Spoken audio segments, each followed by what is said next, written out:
Hi hello അസ്സലാമലൈക്കും. അപ്പം എൻ്റെ പുതിയ വീട്ടിലേക്ക് ഏവർക്കും സ്വാഗതം. ഇന്ന് ഞാൻ ഡ്യൂട്ടി ഓഫായിരുന്നു, അപ്പോൾ ലീവാണ്. അപ്പം ഞാൻ ഉമ്മാനെയും കൊണ്ട് നന്ദി ഷഹാനി ഹോസ്പിറ്റലിൽ പോയി. എനിക്ക് ഫിസിയോതെറാപ്പി ചെയ്യാനുണ്ട് എൻ്റെ കാലുവേദനയ്ക്ക്. അപ്പോൾ രണ്ടും കൂടി ചെയ്യാൻ വിചാരിച്ച് പോയി. അങ്ങനെ ഞങ്ങൾ കൗണ്ടറിലെത്തി. അപ്പോൾ അവിടെ നിന്ന് ഞങ്ങൾ ഷീട്ട് മുറിക്കലാണ്. അപ്പം ഫീസൊക്കെ അടച്ചു, ഷീട്ട് മുറിച്ചു. അതിന് ഉമ്മ അവിടെ എത്തി. ഉമ്മയും ഞാനാണ് പോയത്. അപ്പോൾ ഞാൻ കുറച്ച് നേരം അവിടെ നിന്നു. ഉമ്മ അവിടെ നിന്ന് ഷീട്ടൊക്കെ മുറിച്ചു. 350 രൂപയാണ് ഫീസ്.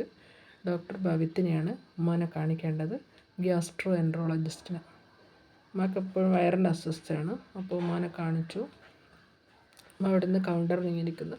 അപ്പോൾ കാണിക്കാൻ കുറച്ച് നേരം വെയിറ്റ് ചെയ്യണമെന്ന് പറഞ്ഞു. ടോക്കൺ നമ്പർ 18 അപ്പോൾ ഞങ്ങൾ ഡോക്ടറെ കാത്തിരുന്നു. കുറച്ച് നേരം വെയിറ്റ് ചെയ്തു. അപ്പോൾ വെയിറ്റ് ചെയ്തതിന് ശേഷം ഡോക്ടർ ആദ്യം എൻഡോസ്കോപ്പിയൊക്കെ ചെയ്യാൻ വേണ്ടിയിട്ടാണ് പോവുക. അത് കഴിഞ്ഞിട്ടാണ് എൻഡോസ്കോപ്പിയും കൊളോണോസ്കോപ്പിയും സ്കാനിങ്ങും ഒക്കെ കഴിഞ്ഞിട്ടാണ് ഒ പിക്ക് വരിക. അവരെ ഞങ്ങളവിടെ വെയിറ്റ് ചെയ്തു. വെയിറ്റ് ചെയ്യുന്ന നേരം കുറേ വീഡിയോ എടുത്തു. അപ്പോൾ ഞങ്ങൾ ഫസ്റ്റ് ഫ്ലോറിൽ നിന്ന് സെക്കൻഡ് ഫ്ലോറിലാണ് ഡോക്ടർ ഉള്ളത്.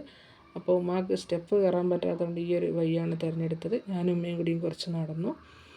അപ്പോൾ ഡോക്ടറെ കണ്ടു. ഡോക്ടർ പറഞ്ഞു കുഴപ്പമൊന്നുമില്ല, ഒരു സ്കാനിങ് കൂടിയും ചെയ്യണം, ചിലപ്പോൾ വയറ്റിൽ പുണ്ണെങ്ങാനും ഉണ്ടാവും എന്നൊക്കെ പറഞ്ഞു. അപ്പോൾ ഉമ്മാക്ക് മരുന്ന് തന്നു. അപ്പോൾ ഞാൻ അവിടെ നിന്ന് ഫിസിയോതെറാപ്പിയും ചെയ്തു. ഫിസിയോതെറാപ്പി വെച്ചാൽ കുറച്ച് എക്സസൈസും കാലിന് വേണ്ട ഇതൊക്കെ കാണിച്ചു തന്നു ഡോക്ടർ.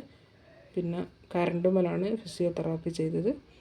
ഞാൻ അതും ചെയ്ത് ഞാനവിടെ കുറച്ച് നേരം കാത്തുനിന്നു. പിന്നെ അവിടെ നിന്ന് മരുന്നൊക്കെ വാങ്ങി ഞങ്ങൾ നേരെ വീട്ടിലേക്ക് മടങ്ങാനിരിക്കുകയാണ്. ഡോക്ടർ വരാൻ കുറച്ച് വൈകിയതുകൊണ്ട് ഞങ്ങൾ കാത്തുനിന്നാണ്. അപ്പോൾ ഞങ്ങൾ അതൊക്കെ കഴിഞ്ഞു തിരിച്ച് വീട്ടിലേക്ക് പോവുകയാണ്. ഇത് ബർജീസ് ഹാരിസ് എന്ന് പറഞ്ഞ സർജൻ, അയാളൊരു ബോർഡ് കണ്ടപ്പോൾ ഞാൻ വീഡിയോ പകർത്തിയതാണ്. ഇതവിടുത്തെ നല്ല ചെയർ അവിടെ ഇരിക്കുക. അങ്ങനെ ഞങ്ങൾ അവിടെ നിന്ന് പുറപ്പെട്ടു. ഓട്ടോയിൽ കയറി ഞങ്ങൾ നേരെ ഹോട്ടലിലേക്കാണ് പോയത്. ഇതാണ് ഷഹാനി ഹോസ്പിറ്റൽ, നന്ദി MMC കാർ ഹോസ്പിറ്റലാട്ടോ. ഞാനും ഉമ്മയും കൂടി അവിടെ നിന്ന് ഇറങ്ങി നേരെ ഭക്ഷണം കഴിക്കാൻ ഹോട്ടലിലേക്കാണ് പോകുന്നത് കേട്ടോ. അപ്പോൾ ഇന്നത്തെ വീഡിയോ ഇത്രയേ ഉള്ളൂ. ഇഷ്ടപ്പെട്ടാൽ എല്ലാവരും ലൈക്ക് ചെയ്യുക, ഷെയർ ചെയ്യുക, സബ്സ്ക്രൈബ് ചെയ്യുക. അസ്സലാമു അലൈക്കും.